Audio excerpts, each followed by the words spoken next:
Well, good evening, everybody, and welcome to this evening's event here at the Jesus College Intellectual Forum.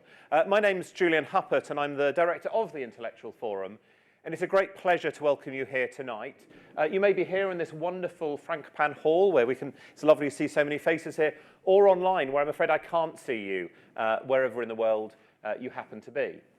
And I know some of you know Jesus College incredibly well, but just a very brief welcome for those of you who are not familiar with this. We were originally set up in the 12th century, in 1144, as a nunnery. In 1496, we became an all-male college, an error we have since corrected, not the becoming a college bit, but the all-male bit. And over these many, many centuries, we've had lots of people who have done a lot of thinking and a lot of change around the world. We could talk about Malthus, we could talk about Samuel Taylor Coleridge, we could talk about Clean Bandit or Lisa Jardine. Perhaps one who is slightly more relevant to what we're going to talk about was Archbishop Cranmer, who was a student here. And one could argue if he hadn't done some of the things that he did, the way religion played out may have been very, very different. But I think we're not going to go back that far in history in tonight's talk. The Intellectual Forum is much more recent, though we're coming up to 10 years now of running events, trying to get people to think and talk about all sorts of interesting and important issues. We've had a lot of those recently. The most do come on in. There are some seats around. The most recent events we've had have been looking last night at what the hell's happening with power, a subject that feels a bit resonant with what we're going to talk about today. And tonight, I'm really delighted to welcome somebody I've known for a long time, a friend, a colleague, the Right Honourable Lord John Alderdice. John has had an amazing career and some really quite spectacular experiences. I'm not going to give the full bio because then we'd run out of time to actually hear from him, and I think we'd all much rather hear what John actually has to say. But most importantly, he was the leader of the Alliance Party when the peace talks were happening in Northern Ireland. So he has genuine experience in actually trying to resolve conflict, not just commentating on it. He then had the amazing challenge of being Speaker of the Northern Ireland Assembly, so bringing together all the people who had just agreed a peace and trying to hold that reign. He's since done a lot more in many, many places. He is a Lord, trying to bring peace to the House of Lords, presumably being a challenge. But one of the most enjoyable things for us, at least, is that he's a visiting fellow here at Jesus College. John, it's wonderful to have you here. John's just come from doing an hour and a quarter with students as well. So, this has been quite a marathon for him. John, thank you for being here. Over to you.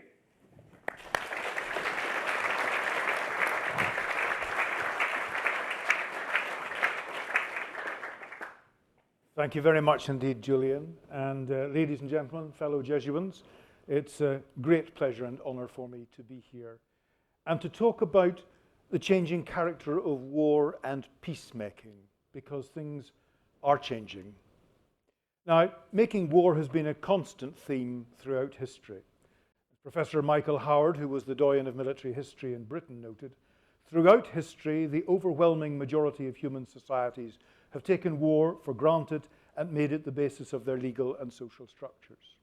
However, as the advance of technology has made the impact of war ever more devastating, addressing the problem of making peace has become ever more urgent. There was a relatively peaceful period following World War II when the horrors of two 20th century global wars had left politicians and people across the world conscious of and profoundly concerned about the prospect of a third world war, especially because the Second War had ended with the ushering in of the age of nuclear weapons and the existential threat they represented. However, recently there has been a serious deterioration in global peacefulness, as evidenced by the 2025 Global Peace Index published by the Institute for Economics and Peace. My friend Steve Killalay and his IEP colleagues have been monitoring and publishing objective measures of the level of peacefulness around the world for nearly 2 decades now. And that 19th report covers 163 independent states and territories containing some 99.7% of the world's population and rating their various levels of peacefulness. The GPI is now the world's leading measure of global peacefulness, and for the 6th year in a row, that measure has deteriorated. The average country score on the GPI has also deteriorated for 13 of the last 17 years and has not improved on average in any year since the 2013 GPI. This makes the deterioration in global peacefulness measurable, continuous, and deeply worrying. The existential threat posed by nuclear weapons seemed to have receded for some years because global leaders realized that if one side were to use nuclear weapons, the other side would respond with the very real danger that a nuclear war would end all human civilization. As the memory of two devastating global wars faded and the stable instability of the Cold War gave way to a deterioration in relations between the nuclear powers, there were also major developments in missile technology. An explosive payload, including a nuclear payload, could now be delivered at hypersonic speed, leaving no time for human reflection on the decision to respond. Such hypersonic missiles are not only very fast, but unlike traditional missiles, they have a varying and unpredictable trajectory. Increasingly, there is pressure to use artificial intelligence in decision-making about how to respond to incoming missiles. And AI has already been used in the Israel-Palestine conflict, where thousands of Palestinians have been targeted and killed by the IDF using AI programs. At the same time, the worsening environmental crisis is making some parts of the world uninhabitable, resulting in population movements that are triggering political conflict. These developments require us to review our understanding of the nature of war and what to do about it. We must find a way to bring wars to an end before wars bring an end to us. The efforts to address the ending of wars, which came to the fore in political and intellectual circles at the end of the First World War, were not the first attempt, of course, to address ending wars. Arguably, the Westphalian settlement of 1648 was the most significant earlier attempt to construct a system of agreements that would prevent wars between the major states of Europe. However, the wars did not disappear, and the bloody revolution in France in 1789 led the philosopher Immanuel Kant to pen his essay Towards Perpetual Peace, setting out a democratic peace theory. He believed that however long and difficult the road, if men were freed from monarchy and aristocratic regimes, the public debate would result from democratic republican forms of government, which would eventually lead men to conclude that they should manage their disagreements in a non-violent way. Kant was not an optimist about human nature, and in this he differed from many of the other philosophers of his time. They believed that mankind was naturally good but corrupted by malign leaders. However, Kant saw that war was so horrifying and costly in blood and treasure that he believed in the end rationality and a moral imperative would ensure the adoption of a more peaceful way of living. The Enlightenment philosophers challenged the old ways of thinking in almost every area of life, including the view that wars were an inevitable element in the human condition.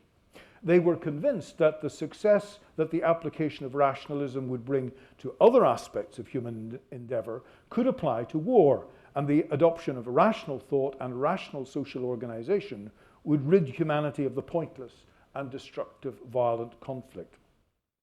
It seemed that real progress was being made along that path until the outbreak of the First World War.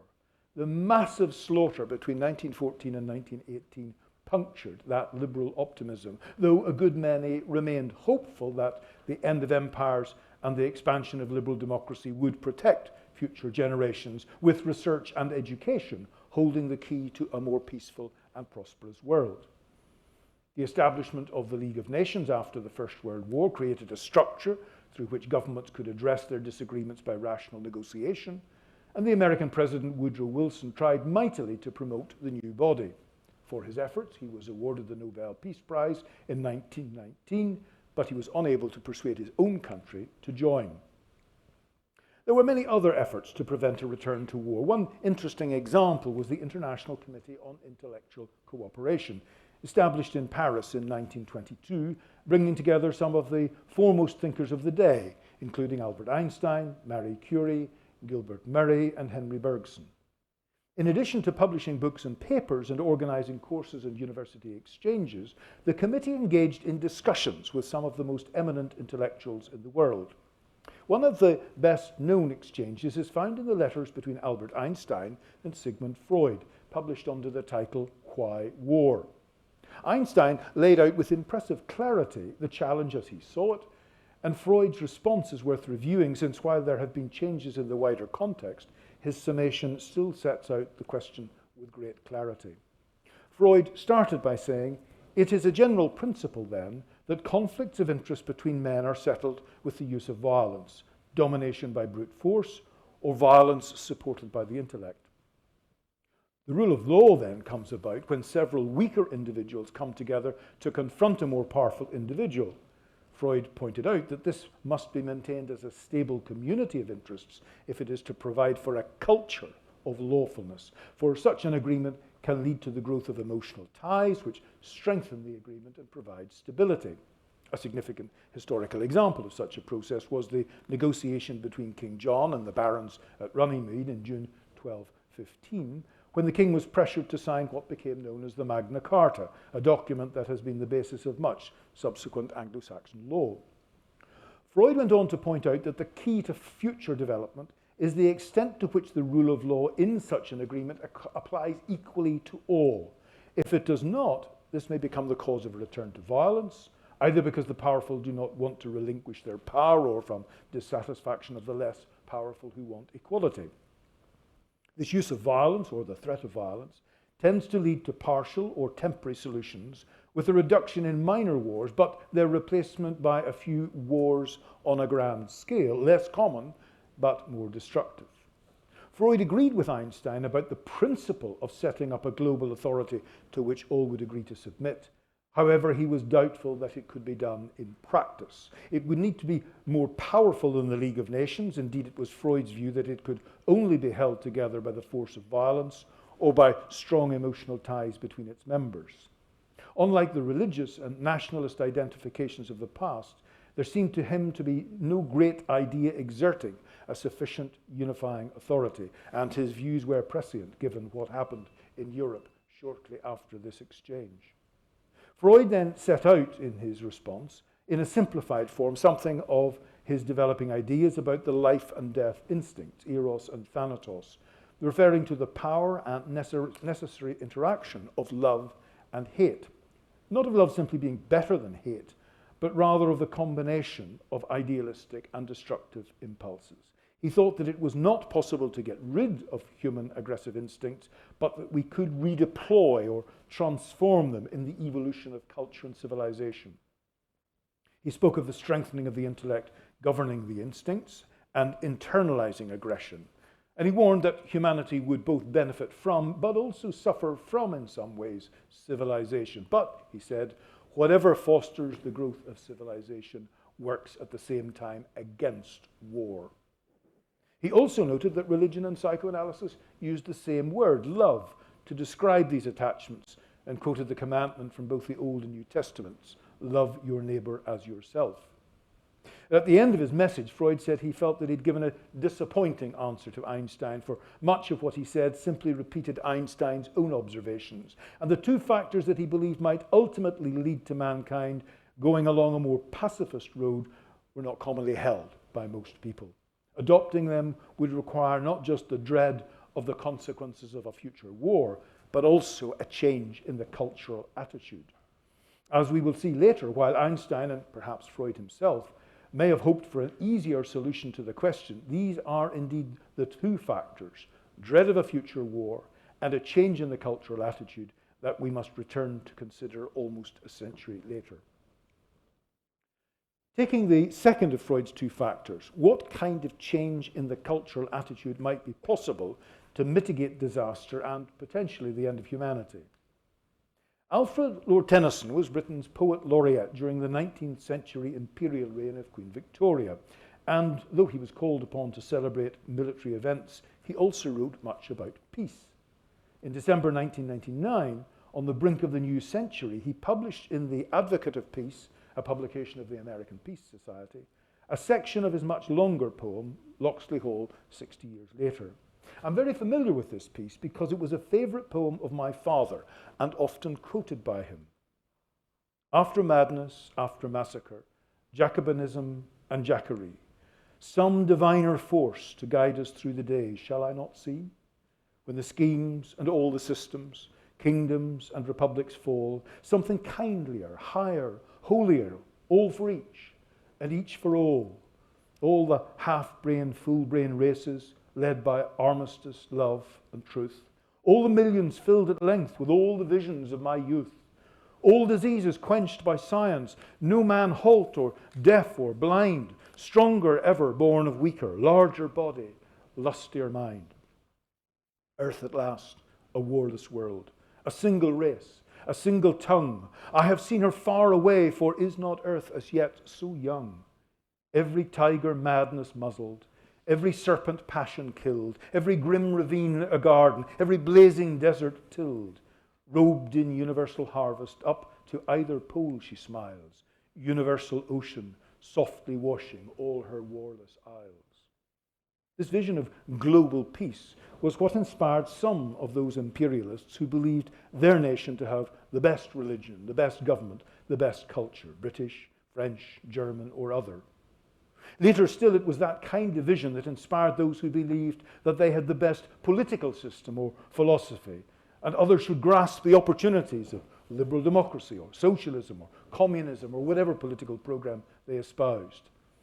However, all of these have proved insufficient to prevent war, and many have even become a cause of war. Whatever structural, organizational, and systemic solutions have been espoused, they have all failed to prevent war. And despite the pronouncement by Francis Fukuyama that in the post-war liberal rules-based international order we had finally arrived at such an evolutionary solution, we now see that too dissolving before our eyes. While some still believe that solutions that failed in the past can work, others hope that a perfect new system can be contrived to contain the violence of mankind. But it seems to me that looking for a system to solve the problem of war is a mistake. Einstein realized, years before the Manhattan Project, that science and technology would take humankind along a road to the development of atomic and nuclear weapons so powerful and destructive as to be beyond imagination and perhaps even beyond survival. And he continued to devote himself to thinking, speaking, and writing about the dangers for the future of mankind.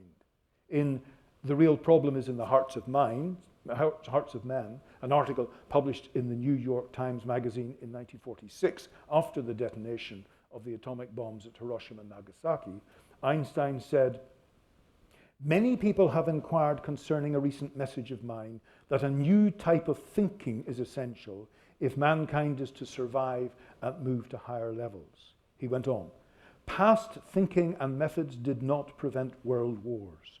Future thinking must prevent wars." Is there any indication of what such future thinking might look like?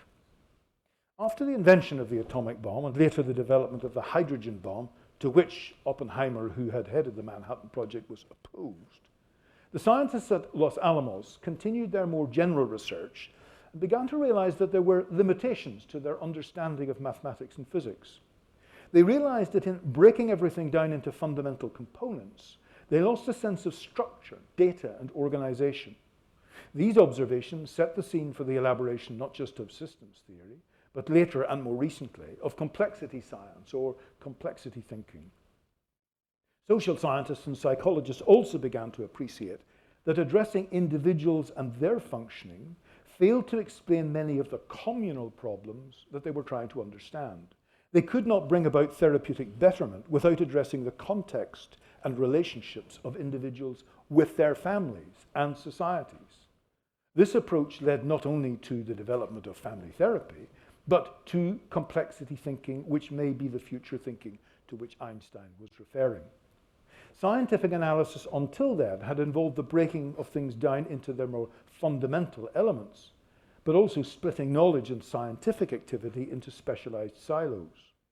While experimentation in ever more specialized areas of knowledge has been incredibly successful as a scientific method and as an approach to technological development, we may, as Einstein suggested, have come to the point where it no longer answers some of the most important questions we need to ask, and so a new approach is needed. Complex systems exist at every level of organization, but instead of seeing the commonalities, we've tended to focus on the differences between subjects, levels, and disciplines. In working with human beings, for example, we consider the psychology that explores individual functioning as quite separate from politics. But politics is really the psychology of large groups and how we function as communities. Religion is regarded as completely separate from more scientific enterprises in human knowledge. However, if we set aside the adherence to particular authority structures, doctrinal and belief statements, as well as certain liturgical forms of worship in the different religions, we find that fundamentally this is the way that individuals and communities engage with the complexity of our wider universe relationships.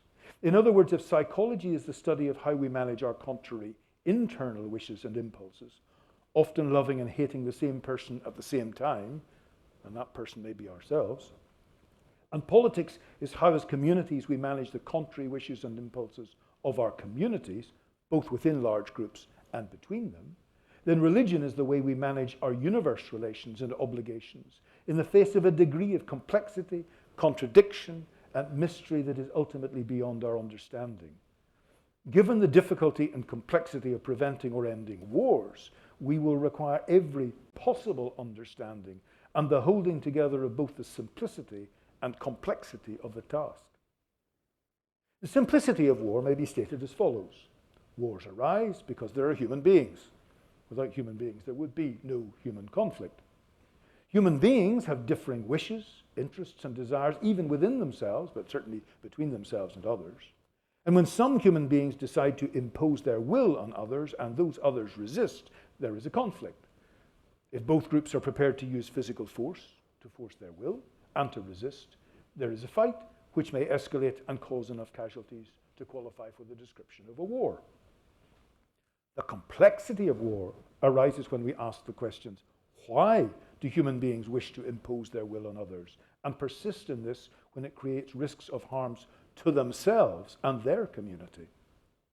There has been a general view that the causes are greed, ambition, inequality, and the rivalry of powerful people. That's why it was believed that moving away from governance by authoritarian leaders and constructing post-imperial liberal democracies would resolve the problem. But neither the end of empires and the growth of liberal democracy, nor the creation of the League of Nations, and later the United Nations, have resolved the problem. And we are currently facing the most dangerous period in the entire existence of humanity. My own experience in addressing conflict, at first in Ireland and then in various other parts of the world, has been that there are always at least three elements present in situations of intractable political violence. The first is the existence of one or more communities that feel humiliated and disrespected. The second is the perception by such communities that they have been treated deeply unfairly, and this is not just about economic equality. And thirdly, peaceful democratic processes have failed to resolve the sense of disrespect and unfairness. Only addressing these three issues can remove the danger of political violence and war. It's also clear from research studies in frontline combatants that the will to fight is associated not with a desire for material benefit, but with the sacrifice of material concerns, including both their own lives and the well-being of their kin, for the sake of what we sometimes call sacred values, with the weight given to the relative spiritual rather than physical formidability of themselves and their adversaries, and by a closeness, even a fusion, with their fellow combatants. Now, by sacred values is not meant necessarily religious values, but values that transcend and cannot be measured by a cost-benefit analysis using socioeconomic metrics. The life of my child is a sacred value.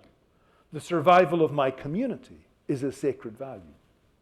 The dangers of war are then increased when individuals and groups apply their intelligence, ingenuity, and creativity to the development of tools and instruments of war to enable them better to express their anger and aggression and impose their will on others and, if necessary, eliminate them.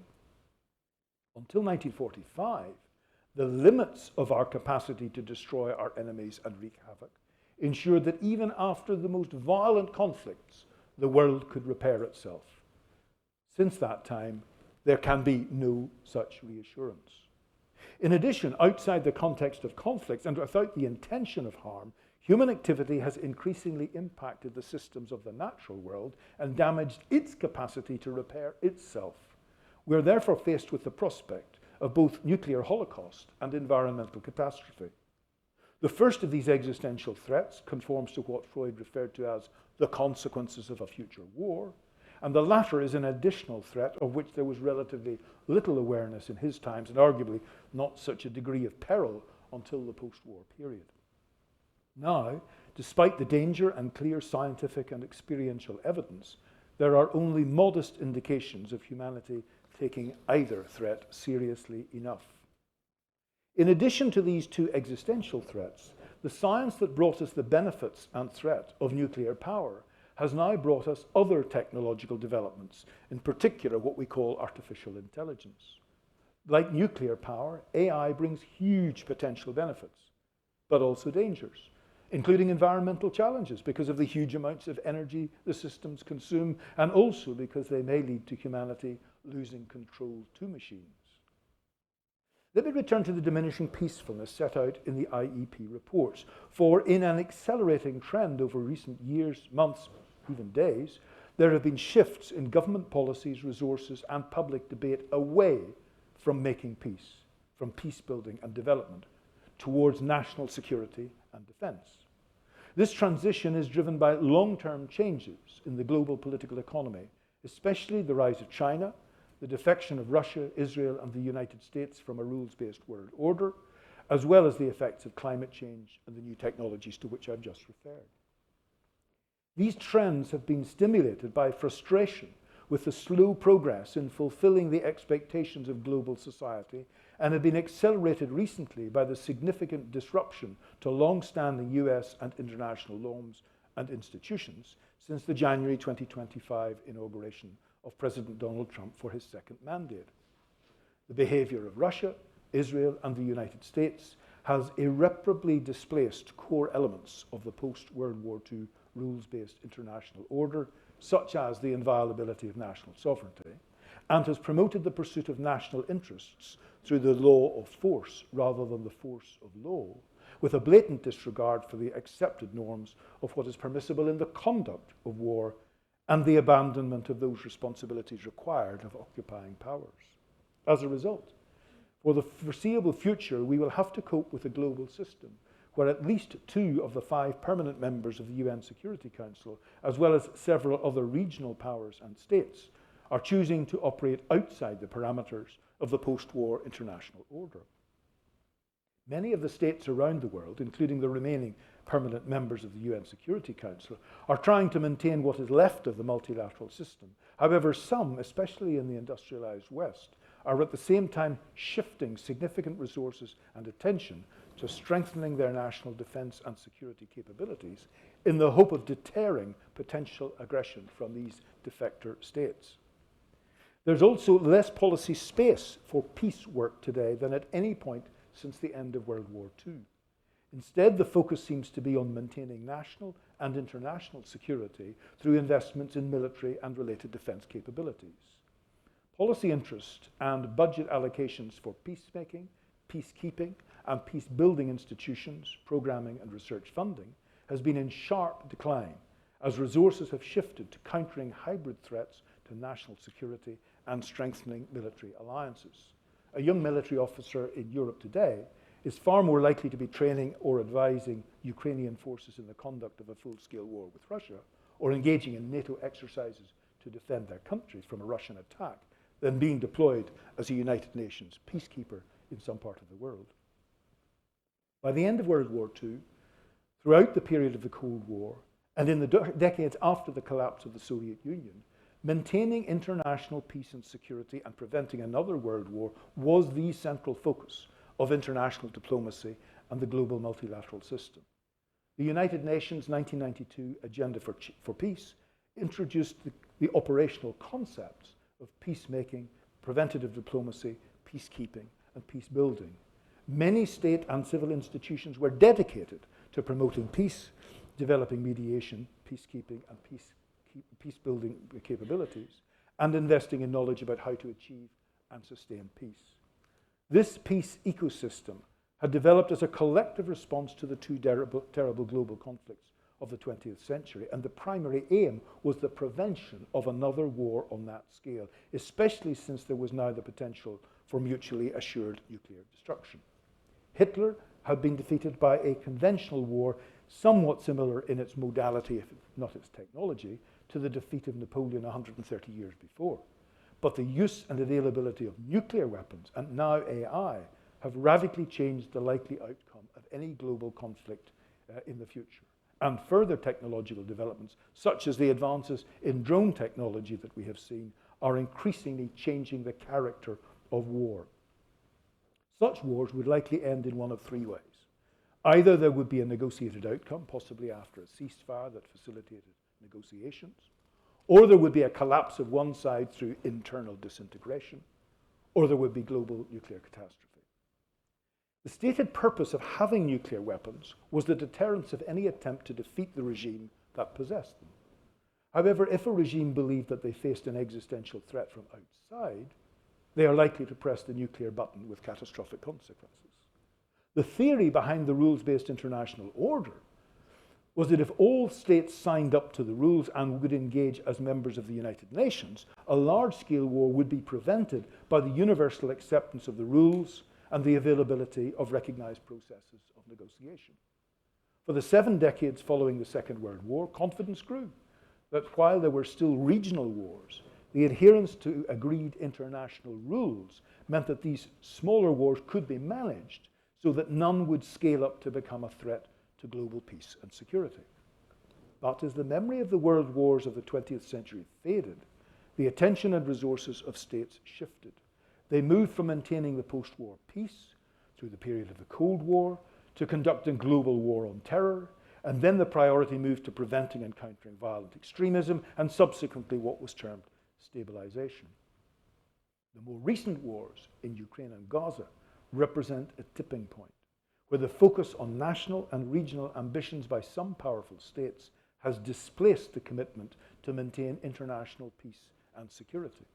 What is left of the peace ecosystem will have to adapt to significant cuts in the funding of political and economic development assistance and peace building, with a pivot in government attention and public debate to defense and related national security capabilities.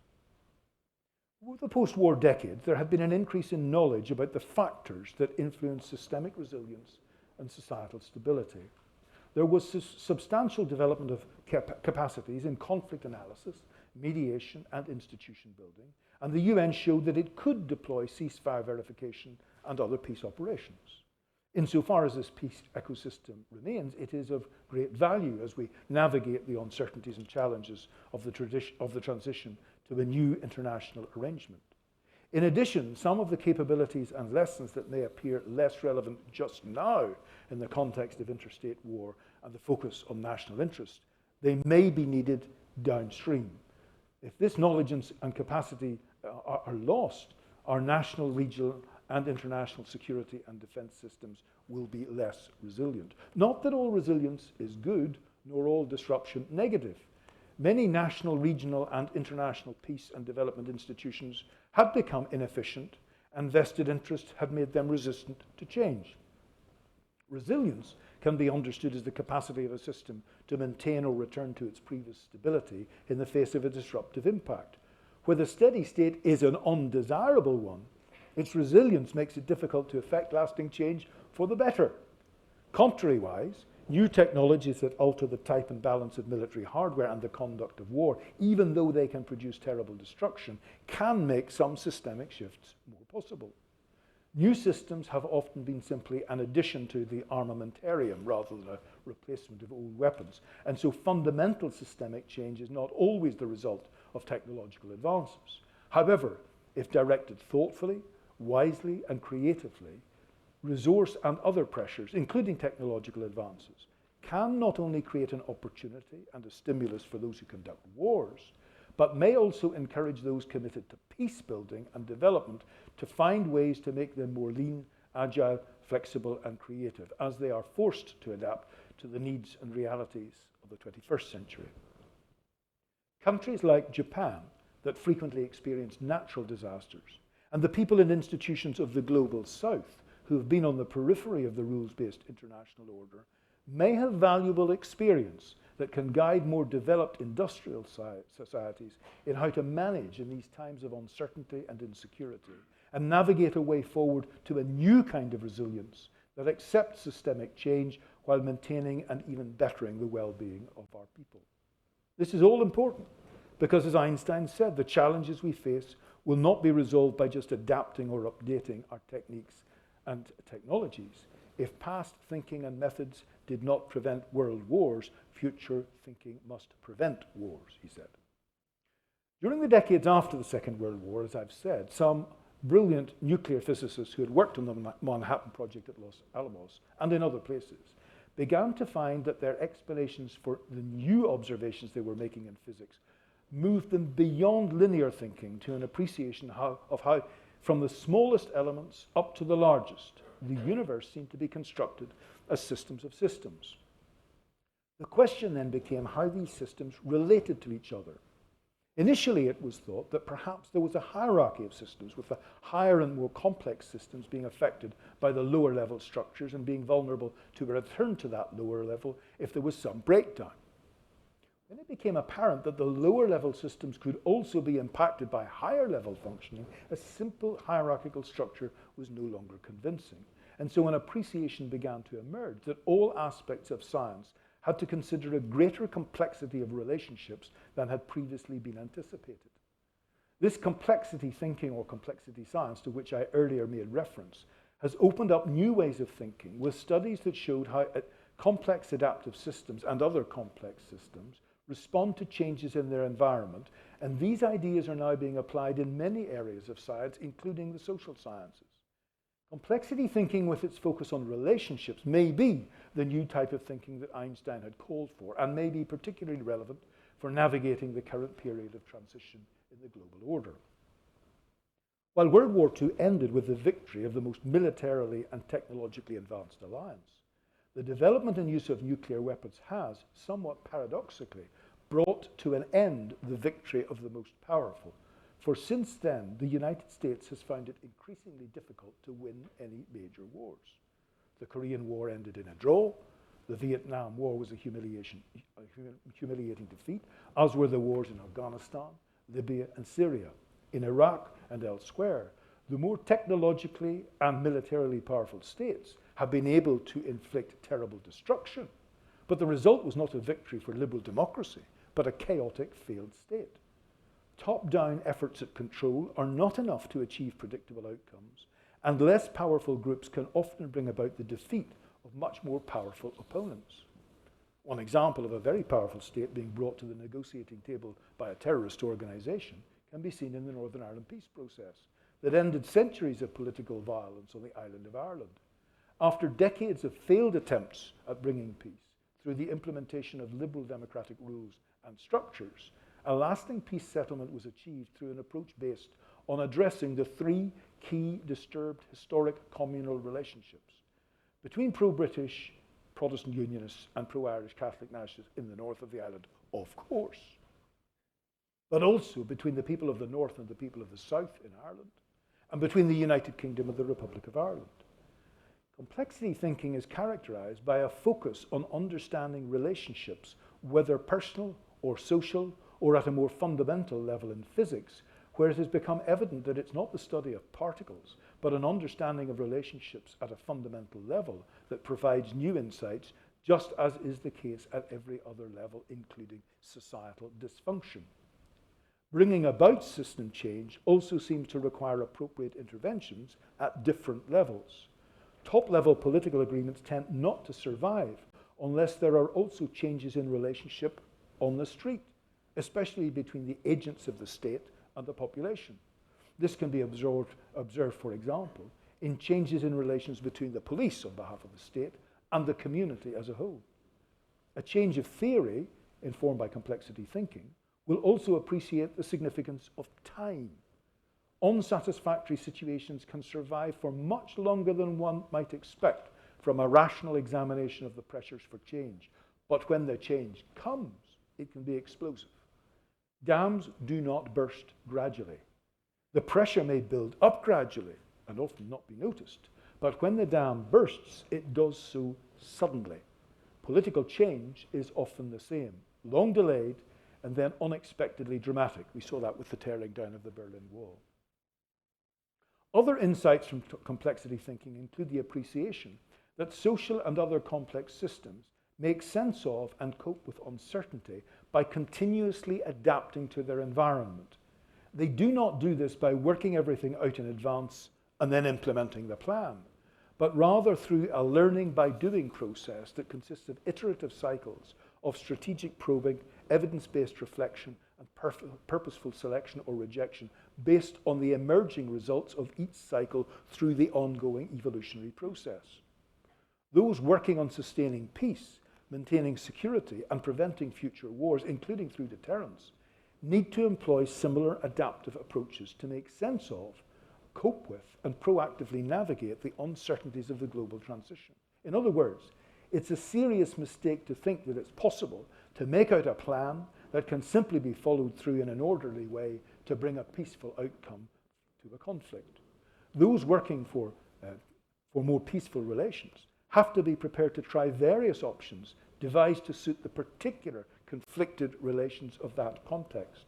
They must be prepared over a series of trials and iterations to learn from the efforts that did not bring success in this particular context, as well as those that did.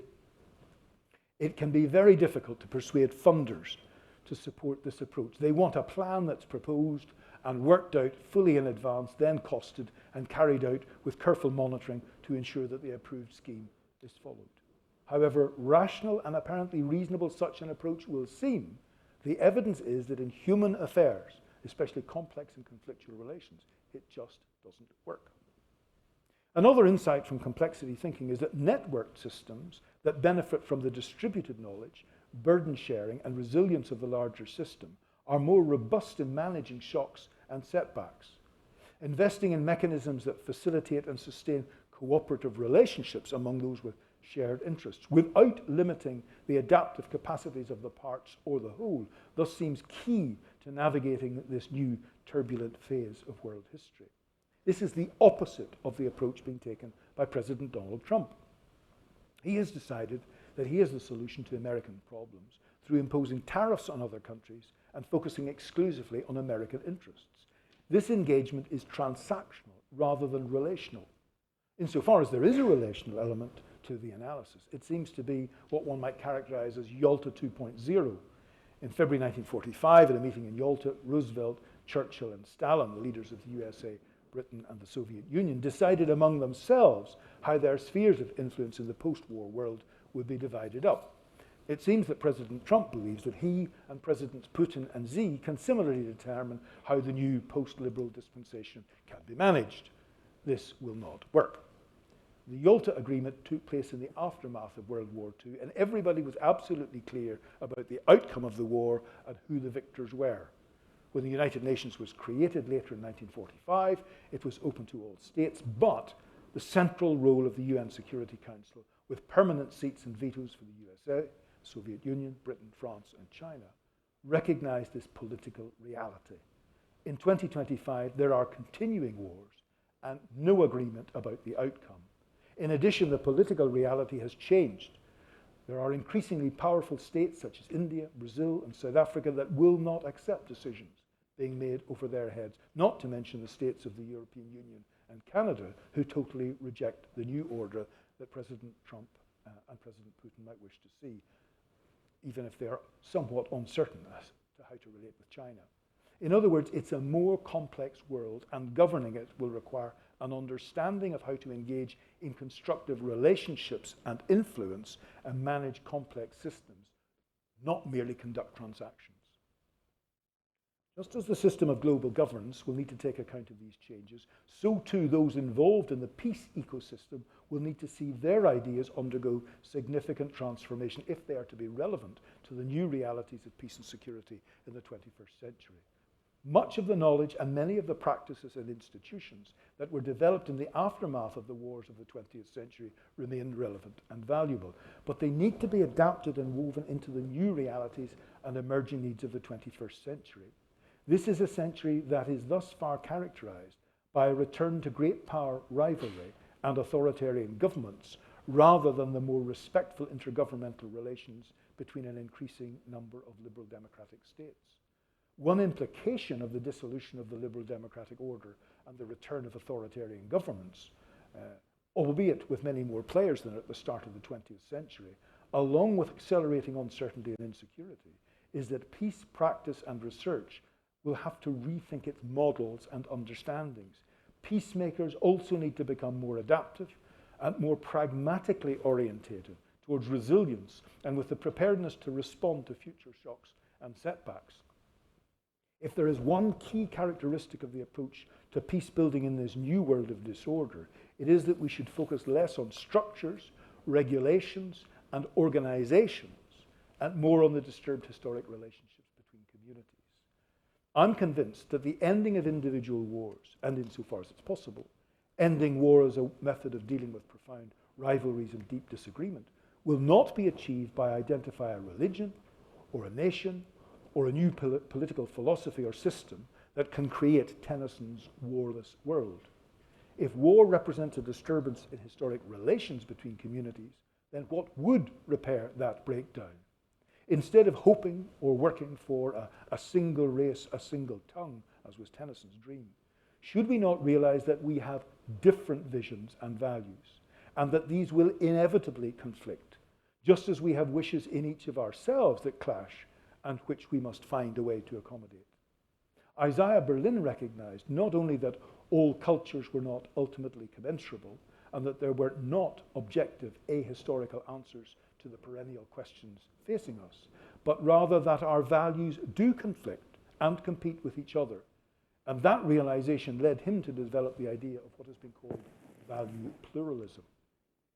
It is not the case that all values are of the same order, nor is there a simple hierarchy. Rather, we must hold to our different perspectives, even though they are in conflict with each other, but without violence. Another example of the challenge of the difficulty of relationships. We used to say in Northern Ireland that the 1998 Belfast Good Friday Agreement was an agreement to disagree without killing each other. At an individual human level, we know that relationships are never sorted. Even at a point where they're on a relatively even keel, they are always vulnerable to internal disruption and external pressures. Relationships are organic, fluid, and constantly adapting to the changing environment. If you have a relationship you think is sorted, it's already in trouble because you think it's sorted. This does not mean that we cannot have trust that a relationship is stable, dependable, supportive, and trustworthy. But these qualities cannot be taken for granted without constant nourishing of the relationship. Such a recognition begins to change our perspectives about making peace. It implies that there is no specific formula for ending wars, and no structure or process that inevitably brings peace, stability, and reconciliation between enemies. So, for example, instead of being comfortable to keep repeating the French revolutionary mantra of liberty, equality, and fraternity, we may have to substitute it with the much less simplistic freedom, fairness, and community. Freedom may be a rather more complex concept than liberty. Equality for all people is unachievable, and therefore a false prospectus. We are all different, and if we are different and have different wishes and capacities, there cannot be equality in a meaningful sense. That is not to say that the current obscene degree of inequality is not wholly unacceptable and destabilizing, but it is to say that the sameness that is an inevitable requirement of full equality is simply not achievable. Fraternity, apart from the gender issue, also suggests a positive relationship with those who already identify with each other. But when we live in a community that is not homogeneous, we must develop a working relationship with those around us, whether they be friends or not. We need to work for viable community relationships with those who are very different from us, believe different things, and do not share our ideas about the good.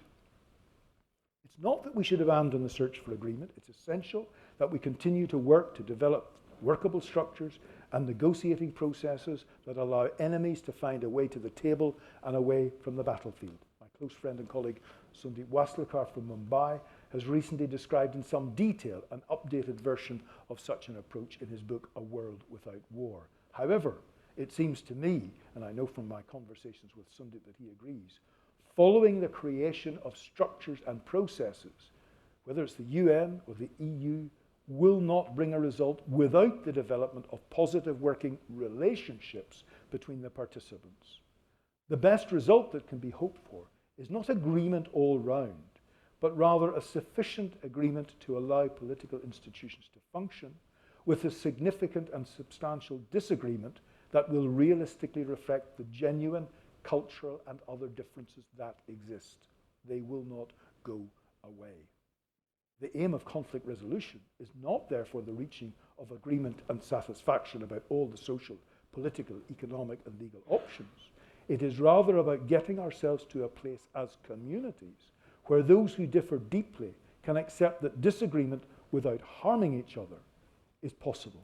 If any particular war, or war more generally as a means of resolving differences, can be let go in this way, then there can be some hope that a sufficient set of relationships can be established and then subsequently nourished so that the parties concerned can give up war as a way of addressing their differences.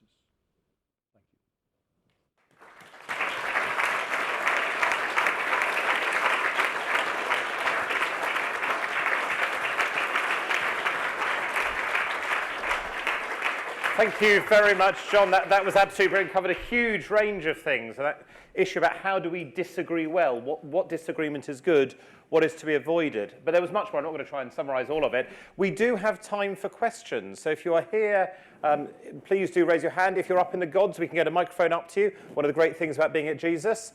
And if you're online, please use the Q&A feature, and I will try to read them out. So just having a look round, there's one question to start off there, and then I'll come to some others.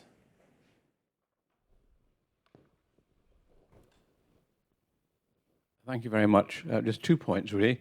The first was I belong to Cambridge Rotary Club, and in 2002 I started organising guest evenings, had nearly over 15 years, and the aim was to have high-profile speakers on suitably challenging topics. One was Peace World Over ? And the speaker was now late General Sir Mike Jackson, former head of the British Army and Chief of the General Staff. And a phone conversation I had with beforehand, he said, there won't be peace in the world until we can neutralise testosterone. Until we have? Neutralise testosterone. The other point I want to make was also actually a general in the British Army was Rupert Smith, who wrote a book called The Utility of Force, and which the gist of it was that up till the Second World War, wars between nation states and groups of nation states with their military-industrial complex, and the winner imposed their will on the vanquished, their systems, whatever else. Since the Second World War, wars have been much more within nation states, often in countries where there's been colonial power, they've given independence, and you can cynically say they set up these nations involving several different tribes, perhaps who would be fighting amongst themselves, but easy to control. But when the control is taken away, the colonial control, then they start fighting. In that circumstance, you need to have three things. First of all, diplomatic consensus. Then from that leading to political consensus, and force is the final thing that you hopefully won't need to use, but is there if need be to give a necessary shove. I think in response to the two very reasonable comments by two very distinguished and highly experienced people, the first thing that I would, in respect to the first one, I would say, one of the great challenges for us is to deal with the humanity that actually exists rather than the one we wish existed. And that's true of your political friends as well as your political opponents. And I'm afraid hormones are part of the human condition, and we're likely to have to continue with them for better and for worse. In respect of the second comment by Rupert Smith, a marvelous book and very thoughtful, but what he's pointing out is first and foremost the changing character of war, moving away from the powerful being able to bring a result. And the changes didn't stop with his analysis. There have continued to be changes, which was what I was trying to refer to earlier on when I pointed out that America with a huge power doesn't win wars anymore. It can inflict massive destruction, but that doesn't necessarily bring about either a liberal democratic society or indeed victory. And this is really a huge struggle that people are having to come to terms with. How do we manage in a situation where the way we thought we could impose our will doesn't any longer work in imposing our will? In fact, it's not the country that can impose the most suffering, but the one that can experience and resist the suffering that ultimately is the one that survives. That's a change that has taken place. And as I say, what he observed was absolutely right, but things continue to move on from there. Thank you. Can I take a question right up there at the top next? Yes, so my question, the mathematicians that coined kind of the nonlinear dynamics and systems theory and their analysis in the end of the 19th century kind of came about to this by looking for stability in celestial bodies. So in a way, they analyze stability in chaotic systems in a way. So in that sense, maybe chaos is already a normal thing that you don't need to worry so much about. And I just wonder, because complex systems are always also what you make of them in the sense of how you define them, what their initial conditions are. So in a sense, they can be everything.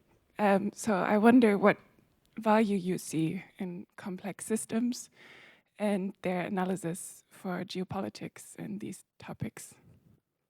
Well, I'm not sure that they can just be anything that you feel like having. There are ways that such systems operate, and we can use those and do use those to develop the way we function in society. It is through the use of that kind of science and technology that, for example, we're able to manage traffic systems in large cities. But it is the case that the discoveries at the end of the 19th century, particularly Heisenberg's uncertainty principle, and those are the things that happened subsequent, have changed our understanding of the nature of reality to be something that is, to some degree, beyond our understanding. And that's really quite a challenging thing for us. But we have to try to find ways of working with it. And one of the things that we discovered, for example, if we take it at the societal level, if I'm dealing with a young person with an eating disorder, for example, and I try to work with them, and I seem to make progress, and the next time they come back, it's all gone to pieces again, and so on. And then I think, wait a minute, this person is not just disturbed in themselves. Their disturbance is a reflection of the disturbance in their family. And I start to see the family, and the family say, oh, no, we've absolutely no problems. It's just if you sort this young person out, it'll all be fine. And of course, as you observe what's happening, you realize that isn't the case at all. And when you start working with the family, it brings about a different kind of dynamic. So that's the same kind of thing that you took into politics, where people looking at it from the outside said, it's the problem between Unionists and Nationalists, between Protestants and Catholics in the North. And it's not that that wasn't a problem, but it was the case that it wasn't the only part of the system that was a problem. People in London and Dublin would say, oh, it's not a problem with us. We can sit down, have a cup of tea, and have it sorted out by tea time, which was a nonsense. The Republic of Ireland had a constitutional claim on part of the United Kingdom, for example. But when we began to understand there were a whole set of relationships and started to address those relationships rather than simply produce a few solutions to the problem, that's when we started to make real progress. And it's difficult for people to get that. I mean, every week when I was a political leader at home in Northern Ireland, I would get letters from people from all around the world saying, this is the solution to the Irish problem. As though I would read it and say, oh, my goodness, Jerry, Ian, read this. And they would read it and go, oh, my goodness, that's the solution. Of course, that wasn't. What we had to do was build up relationships with each other, difficult relationships, would understand.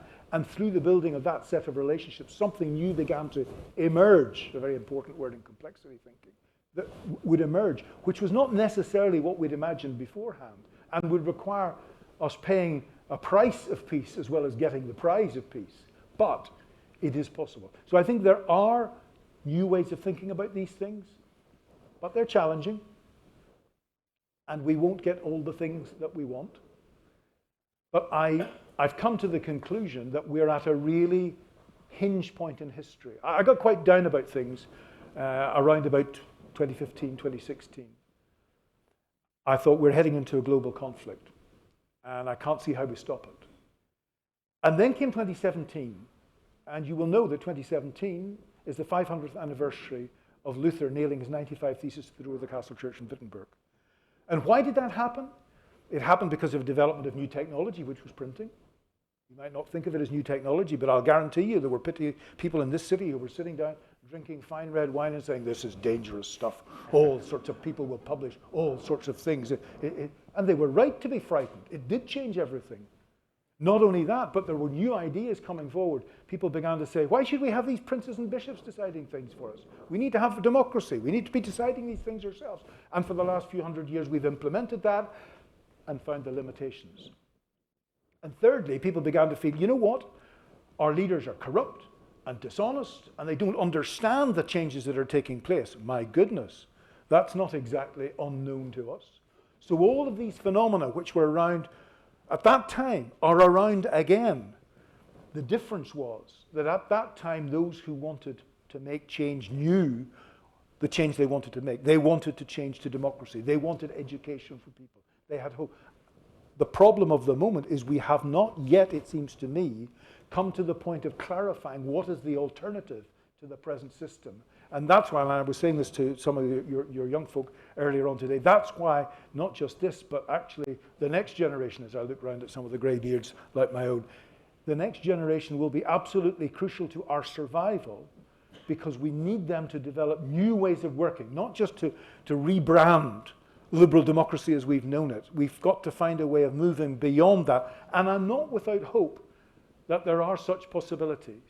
And indeed that there are some people who are leaders of thinking in politics and beyond, who see these kinds of things. I've been particularly struck, for example, by the kinds of things that Mark Carney, the Prime Minister of Canada, has been saying about some of the changes that need to take place. And when others are talking about needing to Europeanize NATO, he's saying, actually, Canada's important in this as well. And the more climate change there is, the more resources Canada will have. I think there are new ways of thinking. And my goodness, a place like this has seen new ways of thinking coming along every now and again. We just need to work hard at doing it again. There's a question at the front here. And then another one there. Yeah, Paul. Do your criteria for arriving at sensible working communities and a peaceful situation, do they apply to the sustaining of a peace agreement that has been made? Two such agreements are quite familiar to me personally. One is Northern Ireland, where I canvassed for the Alliance Party in 1973.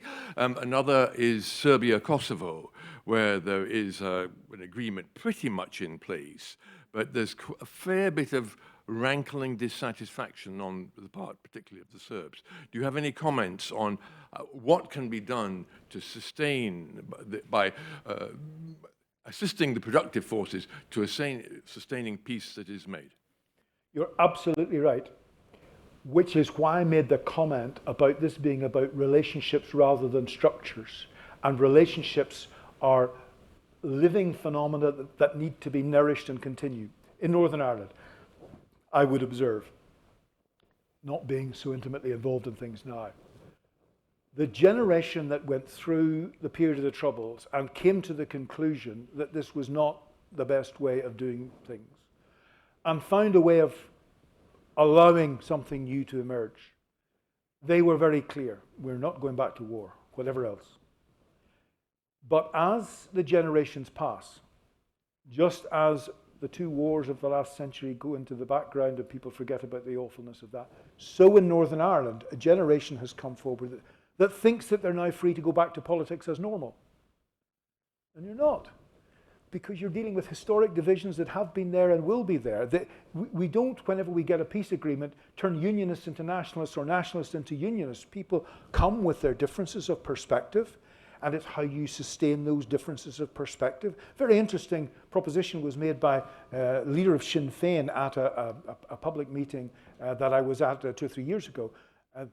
She said, well, you know, what strikes me is that if people within the United Kingdom in Northern Ireland can get an Irish passport, then I see no reason why, if we have a united Ireland, that people from the north should not be able to get a British passport. And the journalist went, say that again? This is Sinn Féin talking. What that tells you is that there are some people who are trying to think beyond. There are also other changes that take place. Two Bs, Brexit and Boris. The two of those together changed the attitude of quite a lot of people in Northern Ireland. As you know, Northern Ireland voted against Brexit, and many young people, even from a unionist perspective, farmers, for example, with farms that crossed the border, started to say, well, wait a minute, we didn't want that kind of thing to happen, and therefore they begin to change their art. And Boris creates more antibodies than the COVID vaccine, whether he goes north of the border or over to Northern Ireland. It doesn't matter what he says. It's just, there's something about that presence, demeanor, personality, history, what it represents, that just makes people pull back. And so a new generation is increasingly beginning to say, well, wait a minute, we need to think about a potentially different future. The Alliance Party, for example, that I led, had a different set of perspectives, not principles and so on, but perspectives, than the Alliance Party now, which is quite prepared to look at what a potential future might be like. And that's the key thing about operating on the basis of relationships rather than structures.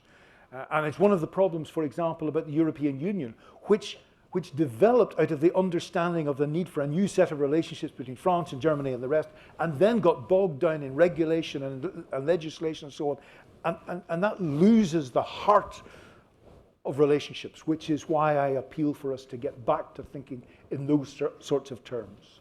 Thank you. I've seen a few questions around. I'll do my best to fit in as many as possible. Can I just bring in one from online, from Angela Fritz, who says, how important is education in conflict resolution? And in particular in Northern Ireland, why has there not been a concerted effort to integrate the schools? In Northern Ireland, there have been huge efforts to integrate the schools. But just because there are efforts doesn't mean that it happens, because there are all sorts of resistances to it happening. And the major resistance, of course, comes from the Catholic nationalist community. It comes from Catholics. There was an attempt at the beginning, when Northern Ireland was founded, there was an attempt to integrate all the schools. And the Protestant churches all gave up the right to have the schools, and they became state schools. They were allowed to have one or two representatives on the trustees of the schools, but they were basically state schools. The Catholic Church refused to have its children go to the state schools, insisted that even if they were not able to produce the money, that the kids would be educated by them. And eventually, the Unionist government got to the point of being prepared to give full payment, 100% of both capital and revenue, to the Catholic schools to still be run by the Catholic Church and the Catholic community. So that's the sort of resistance you find yourself running into. And the last thing you want to do when you've got a degree of peacefulness between Catholic nationalists and the British government is to do something that completely undermines that. So there's a real resistance to that. But on the other wider question of education for peace, or education on the nature of trouble and how it gets caused, I absolutely think that, and there's been quite a lot of work on that front. So, for example, Education for Mutual Understanding brings together the Catholic schools and the state schools, enables the kids to do things together. Sport is an important element of all of this, and one of the outcomes of the Good Friday Agreement was that the Gaelic Athletic Association, which had previously said it was against the rules for anybody in the British Army or the police in Northern Ireland to participate in Gaelic sports, said that's over. And in fact, the police service of Northern Ireland then produced a Gaelic team, and you were able to have the team from Garda Síochána playing with the team from the police service of Northern Ireland and playing Gaelic. And that would people, wow, you know. So there are things happening, but the key challenge we have is the one I mentioned, and that is that people begin to fall back and relax and say, oh, we can go back to the old way of politics. We don't need to focus on these things anymore, and that's very dangerous. We're beginning to run out of time. I'll try to fit in the questions. There was one, oh, there's more questions I can fit in. Can I take yeah? Hello, yeah, thank you for your excellent talk. I had a question about nations imposing their will on other nations. So, the big elephant in the room, social media. Before that, propaganda and trying to impose your will looked very different, but now there's a much more discreet method of doing so with the elusive algorithm, and we have these massive social media companies chaired by a very few group of people, mostly in the States, and they're able to change people's opinions and thoughts and beliefs in a much more subversive way. So I wanted to ask you, what do you think the future of that can look like, and how we can try and combat against it? Well, you probably know that there's huge anxiety about this and huge uncertainty about what to do about it. In addition to the issues that you're describing, one of the things that's been discovered by those who want to foment difficulty is that you don't need to put your own propaganda out. You can simply take the messages that are coming, say, from a country like the UK, and exaggerate and exacerbate the differences in the responses by people. And the result is to create splits in that society. And so there's the problem of the algorithms, and there's the problem of those that use them as malign actors and try to run things. But there's also these other problems. And the truth is we don't, at this stage, know how to handle it. And it's deeply concerning. And it's also deeply concerning that some similar technologies and the use of AI used in the context of missiles can suddenly create a situation where there's a launch of a nuclear missile that is hypersonic. We can't track it, we can't trace it, we can't stop it. So you touch upon a whole raft of problems with technology, and people know they're a problem, and governments are trying to address it, and think tanks are trying to address it, but there is no short-term immediate answer. Keep working on it. There's a question over there, then there's one here, and then I think there's one more if I can fit it in. So, Thank you so much for coming to speak to us today. I wanted to ask, throughout the talk you referred to we, I think referring to sort of global human society, but as the world shifts towards disorder and sort of major powers move away from a desire for peace, how can we as individuals, or even us as a nation, push for peace and push for a return to order without reducing ourselves to irrelevance in the face of these powers that have completely lost interest? I think one of the most interesting, it's only one, but one of the most interesting interventions on this was Mark Carney's speech at Davos. Because what he was saying was, those of us that are middle-level powers, medium-level powers, not the big powers, but if we come together and have a shared set of values, even though we don't agree on everything, we can actually achieve something in the development of the area that over which we have some degree of control ourselves. He went on to develop some very interesting notions about how different powers might be collaborating with each other on different issues. So some might come together on defense, some might come together on environmental issues, and they wouldn't have to be exactly the same powers. Some would come together in science and education. They wouldn't be necessarily exactly the same, but that this network of relationships would be developed. And he was very clear in a recent speech when he said, and the basis for this needs to be in Europe, Canada, and some of those relationships that we have. And in a way, that's back to what Freud said, because what he said was, whenever you've got some big power that is trying to make its will run, the only way of dealing with it is for the smaller ones to get together. That was the foundation of the trade union movement, for goodness sake. You know, that individual people have to get together to press their case. So there's a principle there that when you're not the most powerful, you have to find other ways. And there are other, you can feel hopeless at times, but there are other ways. And that's one example of the other ways that there are. And that's not just true of countries. You know, you can have an impact too. You'd be surprised. Julian will tell you just that it makes an impact with the MP when you write to your MP. And the more of people that do write to an MP, the more impact it has. We're almost out of time, so to challenge John, I'm going to take the last 3 questions. If I can have short, focused questions. There's two here, and there's one at the top there as well. So, sorry? Then we only have 2 questions, John. An easier challenge for you. Yeah, thank you for enriching presentation and the speech, and especially underlying relations that we should build. And I was wondering, given your huge expertise in the topic, do you believe that we are able to avoid the war for the future?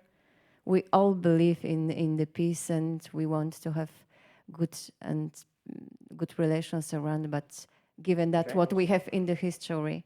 Okay, and the final question from behind you there, yeah. Thank you. I think one of the big things that emerged out of your answers to the questions was the importance of historical memory in kind of, and the waning of it in causing kind of these fragmented communities to engage in further conflict. So I was wondering, given your experience working on one of kind of the most intricate peace deals that that has emerged in like the last 50 years, how do you think historical memory can be imbued through generations, so there is kind of this resonance over how we can continue brokering peace through that? As individuals, we develop in our earlier times the capacity to differentiate between past, present, and future. And when we fall ill, we begin to dement or suffer from various disorders, that capacity to put the past into the past disappears. If you go and talk to your grandmother and she's developing dementia, she will speak about the past as though it was the present or even the future. That happens with countries too. It's not memory, we call it history. When countries are in dire straits, they can no longer put history to the past. They live as though they were living through what happened some hundreds of years ago. So the only way to get beyond that is to create a degree of stability that allows the country and its population to move beyond and to begin to put history in its proper place, which is in the past. I could say a lot more about it, but that's fundamentally, that's the challenge for us, is to create enough stability that people are neither too frightened to engage with the other, nor that they have lost the capacity to make the past into history, which can be remembered, but doesn't have to be experienced as though it was the here and now. Which relates to your question, do I think it is possible for us to avoid the terrible existential threat that I've described? Is it possible? Yes, it's possible. There's no guarantee. Jürgen Moltmann, one of the leading theologians of the 20th century, died a few months ago. And when he was in his 90s at Westminster Abbey, he told a story which some of you will probably have heard. It's about two planets that were passing each other in space. And one planet called out to the other, "How are you doing over there?" And the other planet called back, "Not very well." "Oh," said the other planet, "I'm sorry to hear that. What's wrong?"